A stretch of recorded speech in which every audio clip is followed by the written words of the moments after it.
বৃদ্ধাশ্রম থেকে শাশুড়ি মাকে চিঠি এক পুত্রবধূর।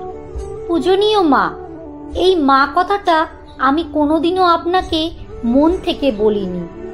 আজ আপনাকে খুব ইচ্ছে হলো একটা চিঠি লেখার, তাই খোলা আকাশের নিচে বসে আপনাকে চিঠি লেখা শুরু করলাম।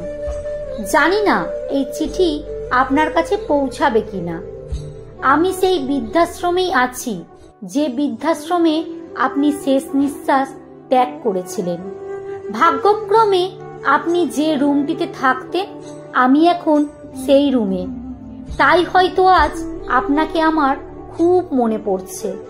ক্ষমা চাইবার অধিকার আমি হারিয়ে ফেলেছি, তাও এই চিঠি লিখছি যদি আপনি ক্ষমা করে দেন।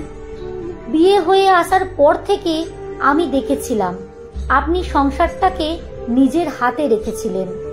এটা আমার সহ্য হতো না, মনে হতো যেন আমি বন্দী হয়ে আছি। কিন্তু এটা বুঝতাম না মাথার উপর একজন অভিভাবক থাকা কতটা প্রয়োজন।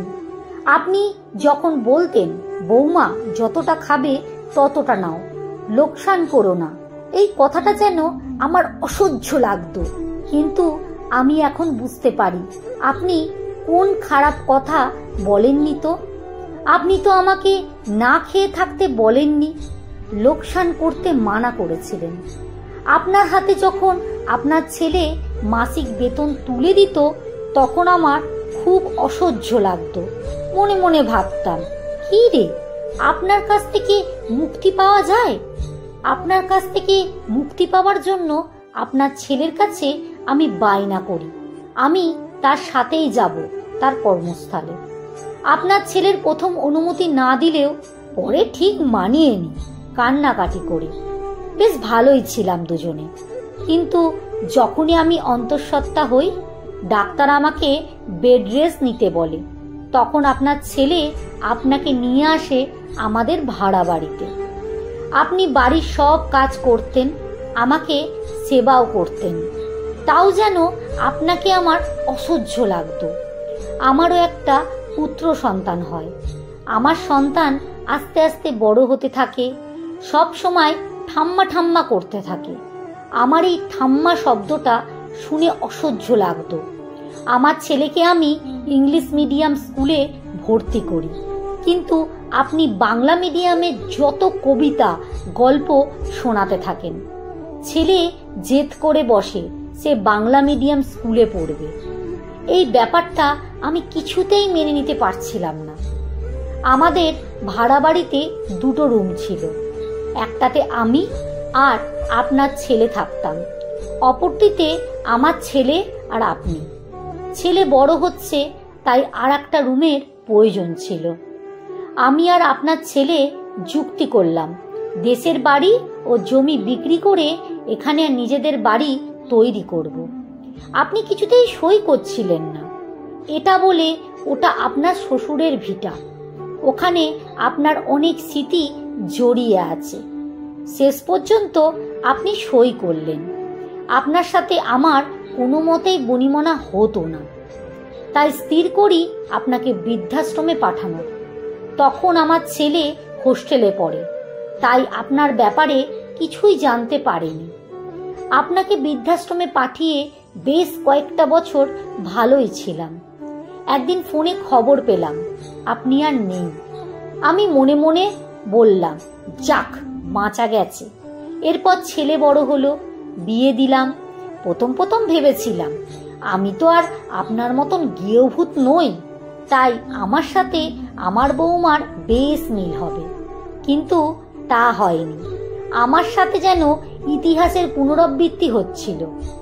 যে যে বিষয়ে আপনার সাথে আমার তর্ক হতো, ঠিক সেই বিষয়ে আমার সাথে আমার বৌমার হতো। হঠাৎ করে আপনার ছেলে স্ট্রোক হয়, আর সে আমাকে ছেড়ে চলে যায় চিরতরে। আপনার ছেলের বানানো বাড়ি তাদের পছন্দ হচ্ছিল না। আমার বৌমা থাকতে চাই ফ্ল্যাটে, তাই বাড়ি ভেঙে ফ্ল্যাট বানানোর পরিকল্পনা করে। আমাকে আমার ছেলে ও বৌমা বোঝায় যে ফ্ল্যাট বানালে তারা দুটো ফ্ল্যাট নেবে, বাদবাকি ভাড়া দেবে, তাতে অনেক টাকা আসবে। আপনার মতোই আমিও কিছুতেই সই করতে চাইনি, কিন্তু আমার ছেলে কান্নাকাটি করে শেষ পর্যন্ত সই নিয়েছিল। বাড়ি ভেঙে তৈরি হলো বিশাল বড় ফ্ল্যাট। সেই ফ্ল্যাটে ছিল 2টো রুম আর একটা কিচেন। আমি আমার ছেলেকে বললাম, কিরে আমার রুম কোথায়? ছেলে বলল, মা তোমার রুমের কি দরকার, তুমি আমাদের মেয়ের সাথেই মেয়ের রুমে থাকবে। নাতনির সাথে নাতনির রুমেই থাকছিলাম। নাতনি যত বড় হতে থাকে আমার সাথে খারাপ ব্যবহার করে। আসলে ওর চাই একটা নিজস্ব রুম। তাই আমার ছেলে ও বৌমা স্থির করে আমাকে বৃদ্ধাশ্রমে রাখার। আমি আজ বৃদ্ধাশ্রমে, সেই বৃদ্ধাশ্রমে আপনিও ছিলেন। ভাগ্যের কি পরিহাস, আমি কোনোদিনও ভাবিনি আমার সাথে একই রকম ঘটনা ঘটবে। রক্তের গরম, টাকার গরম আর যৌবনের গরমে আমরা সব কিছু ভুলে যাই পৃথিবীতে কোনো কিছুই স্থায়ী নয়। যদি এটা আমি আগে বুঝতাম তাহলে হয়তো এই দিন আমাকে দেখতে হতো না।